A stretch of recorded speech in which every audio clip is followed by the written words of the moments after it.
මිත්‍රවරුනි, අද මම ඔබව රැගෙන යන්නේ ජීවිතයේ එක් වතාවක් හරි අත් විඳිය යුතු අවස්ථාවක් ගැන කතා කිරීමටයි. ඒ තමයි තුර්කියේ කැපිඩෝකියාහි වායු බැලුම් සවාරිය. සුන්දර දසුන් මවන මේ සවාරිය ගැන අපි කතා කරමු. ලෝකයේ එකම ස්ථානයකදී එකම වෙලාවට 100 ගානක් වායු බැලුම් ගුවනට නංවන එකම ස්ථානය තමයි මම මේ ඉන්නේ. ඉතින් අපි බලමු කොහොමද මේ සවාරියට සූදානම් වුණේ කියලා. අපි හිටියේ හෝටලේ ඉඳලා හිමිදිරි පාන්දර 4:45ට විතර අපිව රැගෙන යාමට අපේ සංචාරක මඟ පෙන්වන්න ආවා. මේ සවාරියට මාහා මගේ ගුරුතුමත් දිල්ෂාන් මහත්මයාත් එකතු වුණා. ඊට පස්සේ අපි කිලෝමීටර් 15ක් 20ක් විතර ආවා. ඉන්පසු අපි අපේ වායු බලනයට නැග්ගා. ඉන්නතුරුව අපේ වායු බැලුමට ගෑස් පුරවන්න පටන් ගත්තා. ඒ අතර තවත් 100 ගානක් වායු බැලුම් මේ ගමනට සූදානම් වුණා. අප ගමන්ගත් බැලුමේ තවත් 24 දෙනෙක් පමණ ගමන් ගත්තා. ඉන්නතුත් අනතුරුව අපේ පයිලට් ආරක්ෂාව පිළිබඳ උපදෙස් ලබා දී බැලුම ගුවනටම සු කළා. ඔහු කිව්වා මේ වායු බැලුම් සංචාරය 1983 දී ආරම්භ කළ බවත්, ලොව දස දෙසින් පැමිණෙන සංචාරකයන් මේ ගමනට සහභාගී වෙන බවත්, වසරකට බැලුම් සංචාර 37500ක් පමණ පවත්වන බවත්, 1996 සිට මේ දක්වා අනතුරු වී ඇත්තේ 9ක් පමණ බවත්. ඒ නිසා කිසි දෙයකට බිය නොවන ලෙස ඔහු අපිට දැනුම් දුන්නා.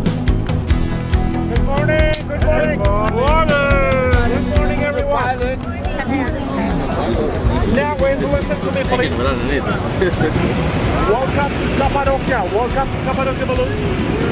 My name is Tolga. I am Spelti OLGA and hot air balloon pilot. Today is morning. Everybody's flat, okay? Okay.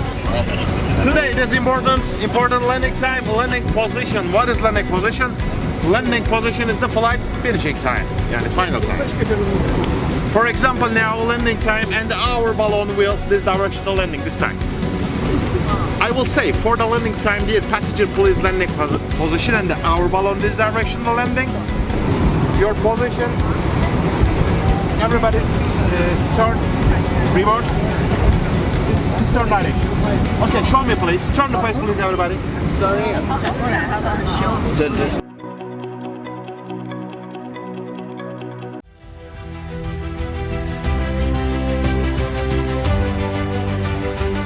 ඒ අතර අපගේ බැලූනේ සිටි අනිත් අයව ඡායාරූපයට ගැනීමට බොහෝ අය උත්සුක වුණා.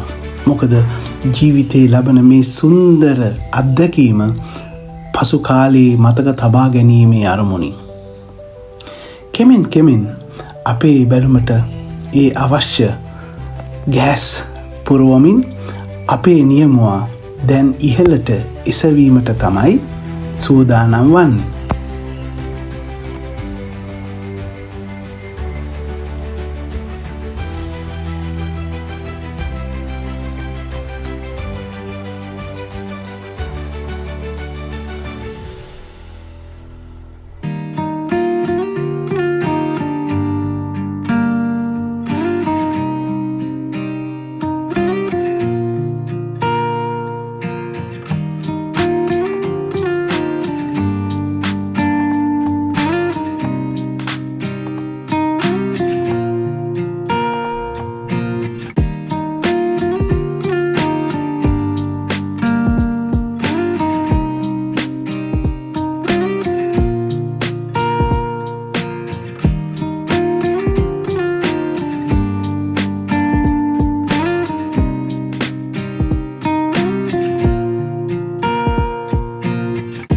මේ ඉන්නේ අපේ නියමුවා.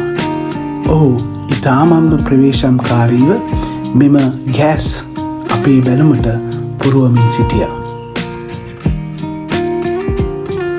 ඒ අතරම අප මේ ස්ථානයට රැගෙන වාහන මෙම බැලුම ගොඩබාන ස්ථානය දක්වා පිටත්ව ගියා.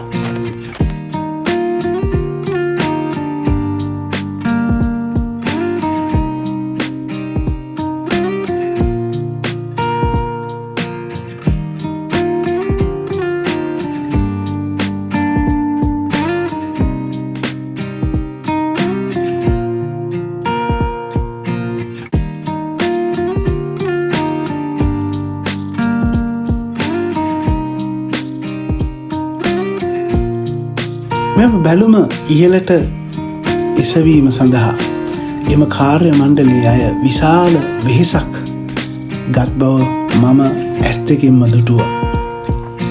සාමාන්‍යයෙන් මෙම බැලුම් සවාරිය විනාඩි 45ක් පමණ කාලයක් තමයි උඩුගුවනේ ගමන් කරන්නේ. දැන් සියල්ල හරි. බැලුමට අවශ්‍ය සියල්ල දැන් සපුරා අවසන්. දැන් බැලුම කෙමෙන් ඉහළ අහසට එසවීමටයි සූදානම්. ඒ අතර අප සමග සූදානම් වූ අනෙකුත් බැලුම් තරංගයක යෙදෙන්නාක් මෙන් ඔවුන්ගේ ගමනාන්තය තෙක් ඉහළට එසවුණා. දැන් අපි ඉහළ අහසේ. මා කලින් පැවසූ පරිදි කැපිඩෝකියාවට හිරු කිරණ පතිත වෙත්ම මෙම බැලුම් 100 ගානක් දැන් මේ අහසේ. ඒ අතර මට පේනවා මෙම බැලුම් වලට පහළින් ගොඩබිමේ විවිධ පුජ්‍යලයන්, විශේෂයෙන්ම නවක යුගදිවියට පත්වෙච්ච අය මෙම ස්ථානයට ඇවිල්ලා මේ සුන්දර දසුන ඡායාරූප කරන බව. ඉතින් විනාඩි 45ක මෙම ගුවන් සවාරිය සඳහා රුපියල් 1,08,000ක් පමණ මුදලක් මා වියදම් කළා. නමුත් මට නම් දැනෙන්නේ ඒ සුන්දර අත්දැකීම රුපියල් මිලියන ගණනක් වටින බවයි. ඉතින් මේ සුන්දර ගොඩබිමේ යටින් ඔබට පේන්නේ තුර්කියටම ආවේනික වූ ගොඩබිමක්. ඔබ අන්තර්ජාලයට ගොස් මේ පිළිබඳ හැදෑරුවොත් මේ පිළිබඳ විශාල අධ්‍යයනයක් ලබාගත හැකියි. ඉතින් ජීවිතයේ සිහිනයක් තබා ගන්න, ලෝකයේ මෙවැනි සුන්දර දසුන් නැරඹීමට අදිෂ්ඨානයක් ඇති කරගන්න. ඒ දේ ඔබට කරන්න පුළුවන්. දැන් ඉතින් අපේ අවසානය දක්වා, ඒ කියන්නේ මේ බැලුමේ ගමනාන්තය දක්වා අපි කෙමෙන් ලං වෙනවා. ඒ අතර ආවාටයක් වැනි ස්ථානයකට බැලුම පාත් කර එහි සුන්දරත්වය පෙන්වීමට අපේ නියමුවා උත්සාහ කරනවා. කිසිම බයක් ඇති වුණේ නැහැ. හරිම සුන්දර අත්දැකීමක්. ඉතින් කැපඩෝනියාවට උදාවන උදෑසන හිරු කිරණ මැද්දේ මේ සුන්දර උදෑසන දසත පැතිරුණු අලංකාර දර්ශන අප වෙත පෙන්වමින් බැලුණය අහසට අපව රැගෙන ආවා.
කැපිඩෝකියාවට සුන්දර හිරු කරන පතිත වෙනවා.